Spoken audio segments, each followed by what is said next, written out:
Welcome to Basic 2D World Building, how to get your events set up so that you can run them in a more customized event in AltspaceVR. What we're going to talk about is how to use the screen that you see up at the front of the room there, how to get rid of things if you don't want them in there, like that screen, how to change the sky, how to bring objects into the world, move them around, how to add pictures, and how to add text. To start with, you notice that we have a screen up at the front of the room in the default configuration for the performance space. And because I am the owner of the space, I can hover over this and I can see a little edit option. What it's going to let me do is change this image.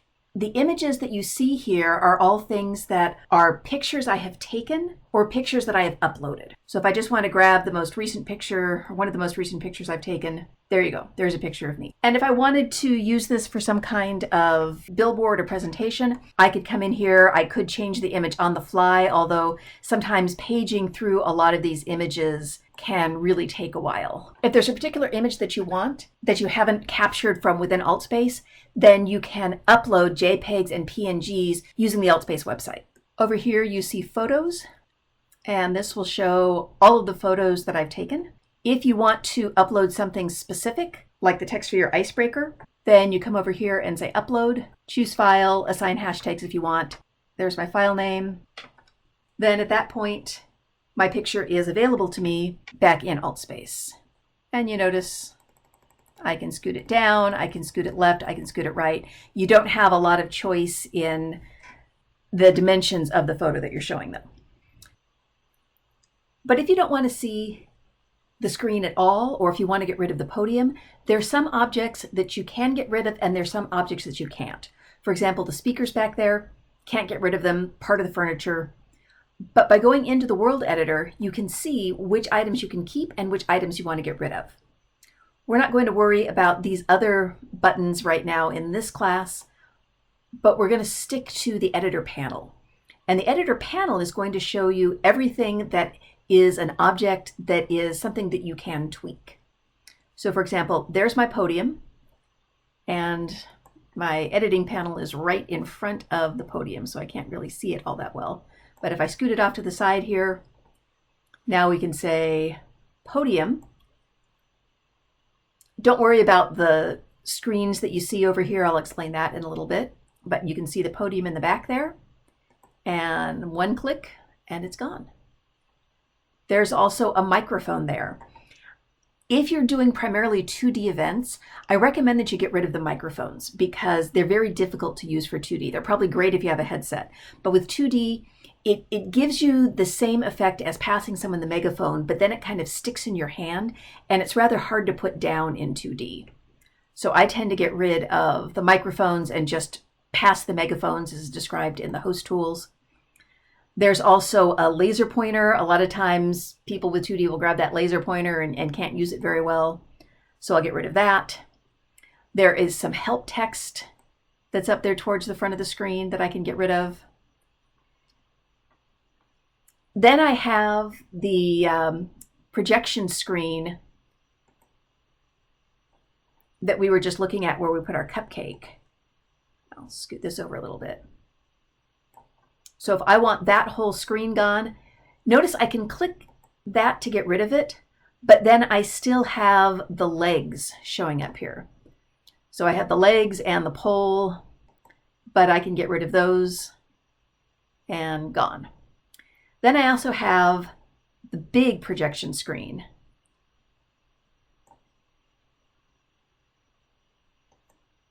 Up in the middle here. If you don't want that, bye. And notice there's actually a smaller screen behind it. I don't want that one either.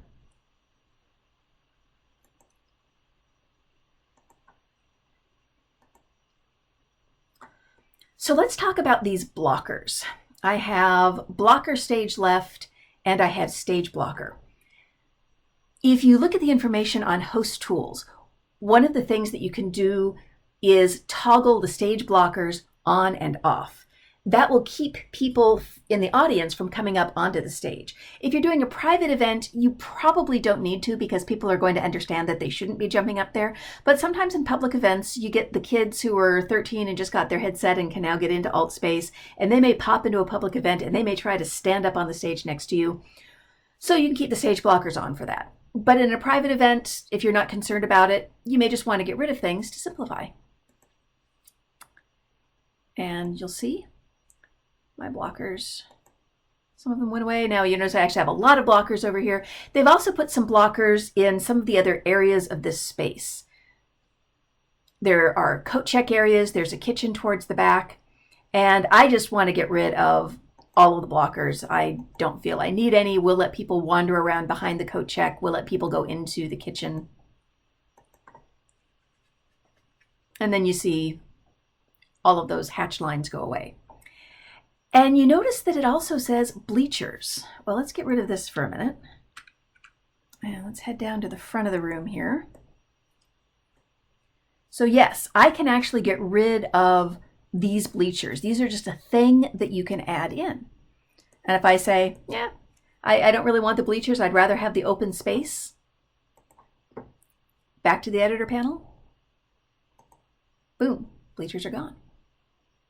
Now you notice I have these cubes hanging up in the left and the right.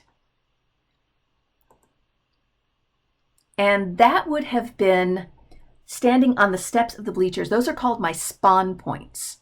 So I can still leave those there and people will come into the world at those points, or I can get rid of them and then people will just come into the default spawn point. And I'll talk a little bit more about how to add and remove spawn points later.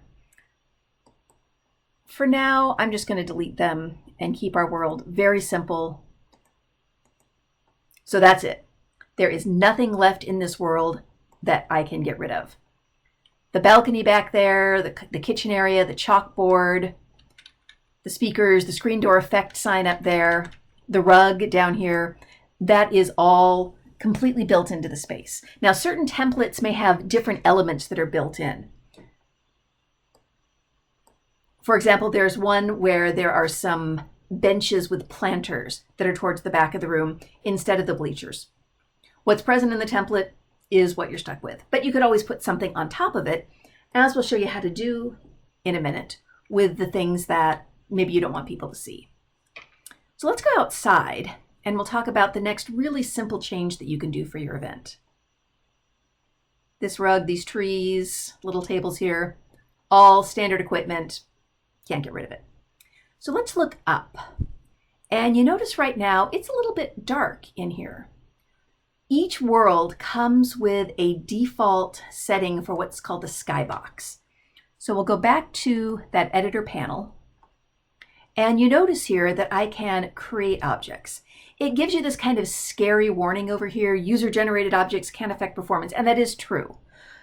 If you're concerned, you can use this little triangle down here and it's going to tell you a little bit about the performance of your world. So for example, if you have more than 5 photos, if you have more than 200 objects, it's going to start complaining at you. But until this little thing lights up, you're probably okay performance-wise, so don't be afraid to add some objects into your world. And one of the easiest ones to add is under Skybox. If I don't want that kind of night sky, I can just say, hey, it's blue. And I don't even have to commit that change. It just automatically happens. You want something a little spookier.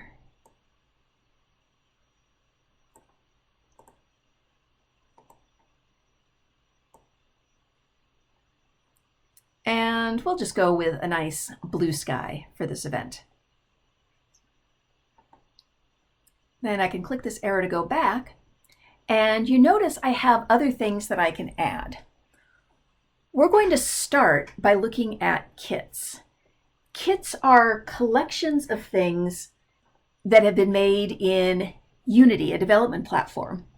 And some of the kits are default things from AltspaceVR. If I've done any Unity building, I could import some kits. I'm not going to go into that in this.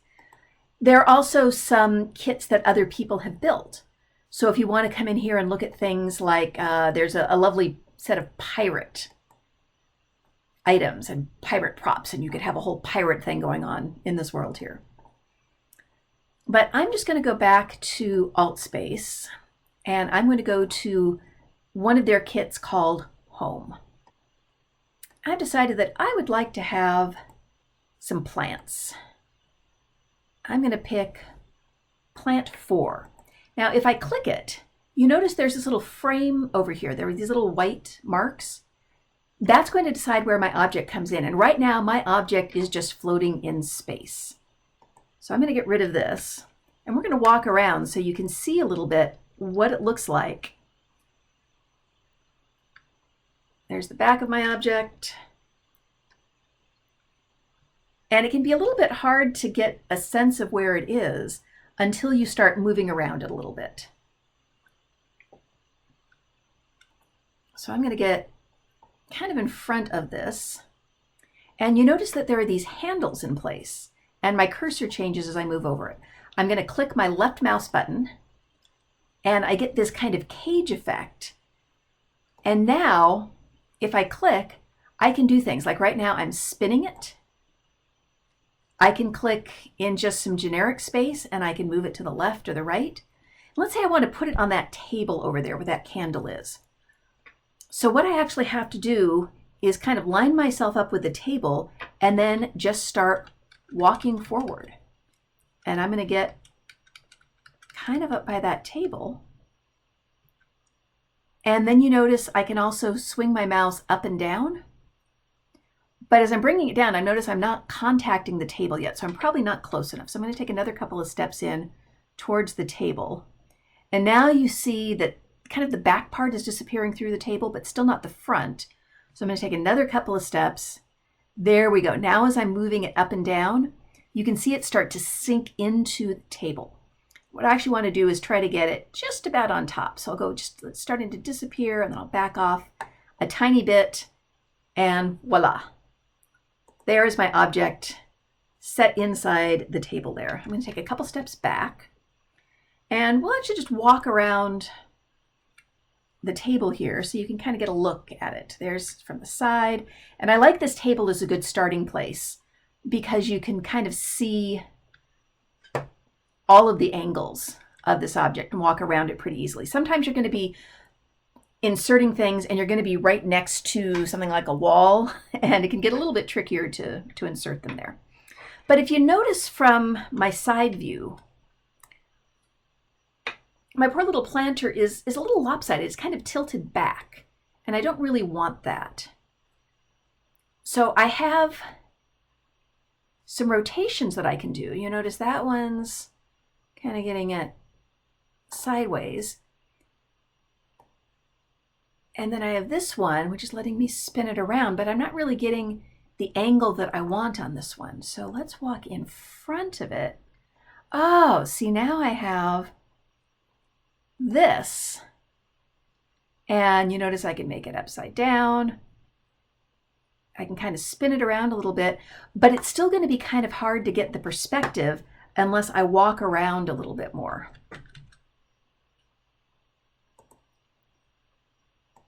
So there we go from that side. Now I can see it.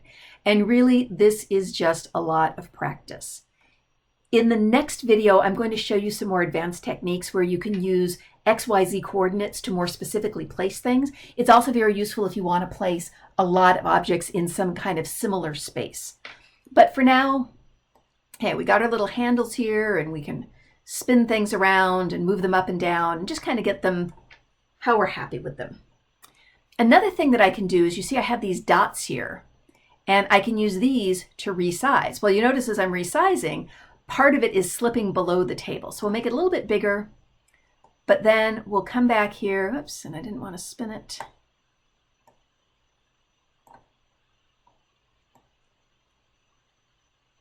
Lots of practice.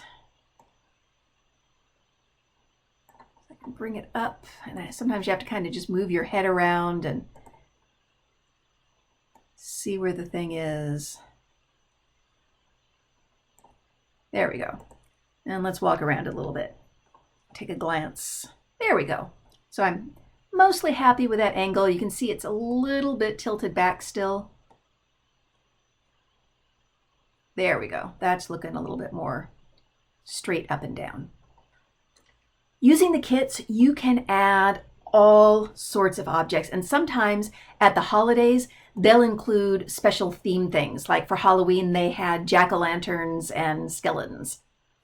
But there's some other things that you can add in here. For example, I showed you pictures a few minutes ago, and now I'll show you how you could add a picture to this space. Let's say I want a picture showing up right on this wall. I come back to my world editor, and you know, sometimes your panel ends up a little bit stuck inside objects. So just like the things that were moving around, these are also 3D. And if I move forward too far, it's going to end up inside the wall. So I'm just backing up a little bit there. And you see again where my little frame is. That's where my object is going to come in. But to bring it a picture, I'm going to go to Mine, and then I see Photos. So that cupcake that I just did, there we go. But if I wanted to do something like, oh, maybe I have a code of conduct that I want to post for my event. Now mine is way far back in my many pages of videos. Here's my code of conduct. So I click, there it is. And we'll get rid of my screen here, but I want to make it bigger, so I have those dots. There we go. Now we can see a little bit better. It's also sometimes hard to get the scale of things because of relative perspective. It's going to be bigger the closer it is to you. So if I back up, you can see, yeah, that's probably a pretty good size there. But I don't want it exactly on the edge of the door. I want to scoot it a little bit. This is another place where using your A and D keys are really helpful. They just let you sidestep a little bit. And I want it right up against that wall. So I'm going to walk forward. Oops, I walked forward too far and it disappeared inside the wall. So there we go. I think that's probably pretty good, but just like I did with my plant, I may want to walk over here and take a look at this and see how well did I get it lined up. And it's pretty good. It's floating maybe a touch in front of the wall. And again, I'll show you some things that you can do to tweak that later. But in general, I'm pretty happy with that placement for my code of conduct. So one more simple thing that I'll show you is adding text into a world. There are labels that you can put on just about anything. Let's come in here.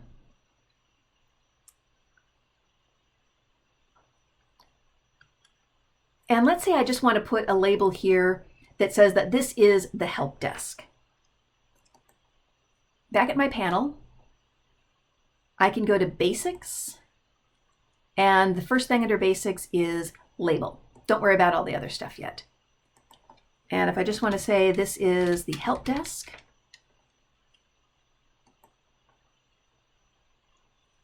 there's my little box.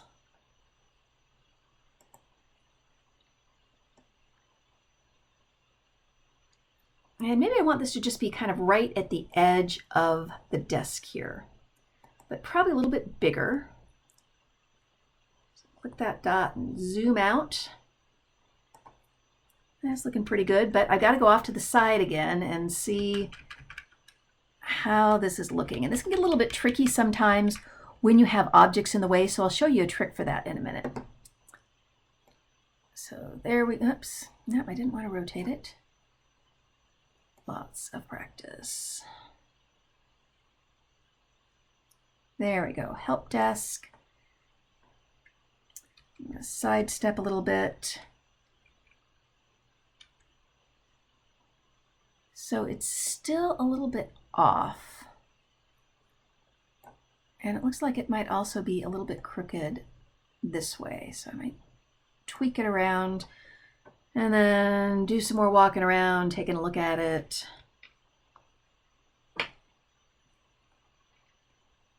I'll do some sidestepping. Yeah, so I still got it a little bit off here. So I think this handle, there we go. And then if I wanted it up or down, except I think I spun it the wrong way again. There we go. If you're trying to line things up and there's a wall in the way, for example, I'm trying to get over here where this rope is, and this rope is something that is actually going to block me from getting in there. So if I want to get a little bit closer into some of these objects, over here, I have this thing called environment toggle. And if I do this, it's going to now let me walk through objects. So things are said to be collidable when they're solid and you can't walk through them. And then they're said to be not collidable in my current state. So this can be helpful, but it can also get a little bit confusing because, see, all of a sudden now you're walking through walls and you can end up in basically blank space out here. I'm inside this closet. And now I'm outside of that room and you can get a little bit lost in here. There we go, back in the main area. So if I want to turn that off so that I don't end up walking through walls, it's just this first little environment toggle again. We'll come over here and we'll put one more label in here because I'll show you a little trick with the labels.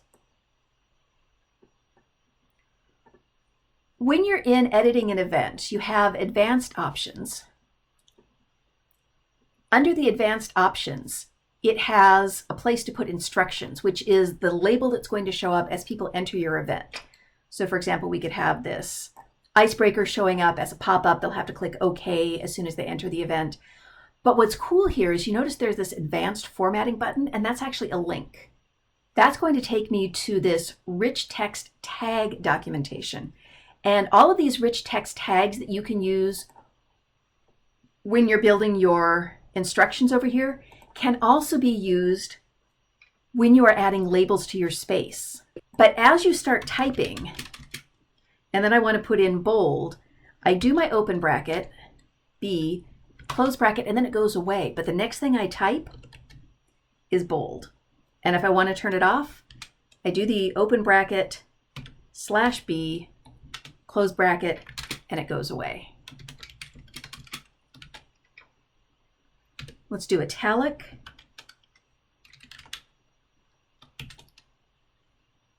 /I, close bracket, and it's gone.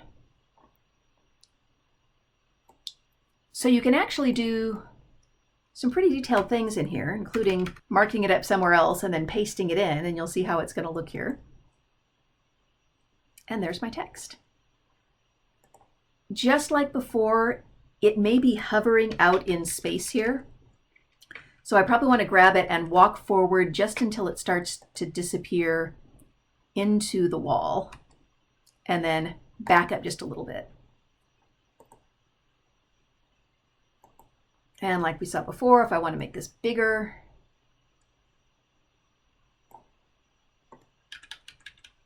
if I want to see what it looks like, I can come to the side. If you're finding it difficult to place your object, you may just need to go and walk around a little bit and approach it from a different angle, kind of like problems in life. And of course, anytime you want, you can go back into the editor panel and you can just delete things that you've put in. So there you have a few basic things that can help you to customize your space for an event. We showed you how to change the screens if there's one in your space. We showed you how to get rid of things like the screens that you don't want, how to change the sky, how to move objects around using your mouse and your keyboard, how to add pictures, and how to add text. In the next video, we'll talk about more advanced tools like how to edit objects using the XYZ coordinates, how to map out coordinates of the room, how to use rotation lock and position access, and also some things called interactables. And I showed you spawn points earlier. I'll show you how to add spawn points to your event and control where people come out. Thanks, and hope this was helpful.